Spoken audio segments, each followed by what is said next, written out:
Good morning. It's Friday, December 1st, about 6 a.m. Central Time. Overnight, the precious metals are flat after yesterday's mixed session. You have February gold unchanged, 20.57. March silver down 9 cents, 25.57. March copper up 2 at 3.87. And January platinum down 3 at 9.33. Some other things we'll want to keep an eye on here. The gold-silver ratio right at about 80 to 1. Historically, it's been much lower. However, recently over the past few months, it's kind of traded in this range here. This is kind of the lower boundary. So if you do see a correction in silver, it might be a little bit more violent than the gold market here, as that gold silver ratio could cycle back up to 83.45, somewhere around there. But we'll keep an eye on that. Now, if you look at some things going on here, U.S. stocks, they posted their best monthly close in over a year and a half. Declining bond yields and signs that the Fed is managing to tame inflation. So if you look at the March 20th Fed meeting, there's a 46% chance that there's an expectation that they will cut 25 basis points. Now, some things we'll also want to watch here. Jerome Powell, he speaks later today at Spelman College. He's probably going to come out and say it's too early to declare victory. They're going to be hesitant on they do anything. They haven't discussed any kind of cuts on interest rates whatsoever, so he might have a little bit of a hawkish tone here. We'll see what happens. We do have construction spending coming out and also ISM manufacturing PMI.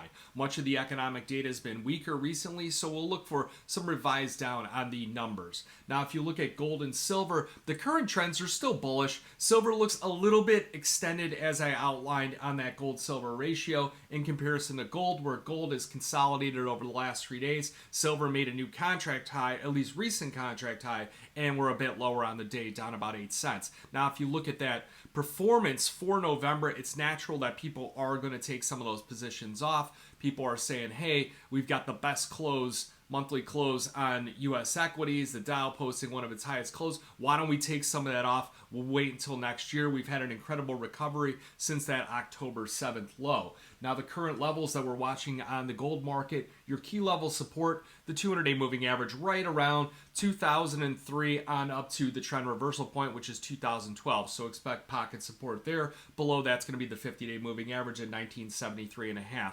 Looking at the technicals, stochastics are in overbought territory. However, that just indicates that we are entering into a bull market. If you look at DMI plus and minus, they're wide, but they're not excessively wide, and the MACD has crossed over to positive territory. Silver's done the same thing. That critical level of support, I really think on silver, 25 bucks is going to be kind of a line in the sand. Below that's 24.17. That's your 200-day moving average. The outside markets are mixed. U.S. equities under a little bit of pressure. However, the Dow's up 48. Dollar index down 14. We'll probably see some volatility when Powell starts speaking. And crude oil futures, really volatile session yesterday with OPEC members unable to really come to a consensus on an entire block agreement on what they're going to cut. In each individual country, there's 23 nations that comprise OPEC.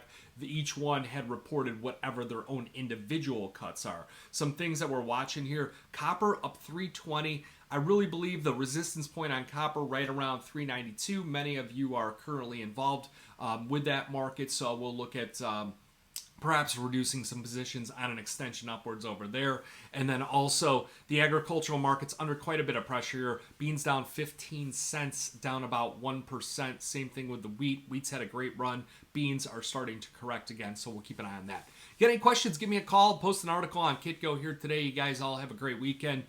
Try and come up with something good here. It's a little bit lofty on prices to be really getting aggressive at these levels, but we welcome any correction to start establishing things. Got any questions, give me a call, 312-858-7303. Remember, futures option trading does involve risk of loss. May not be suitable to all investors. Good luck and good trading.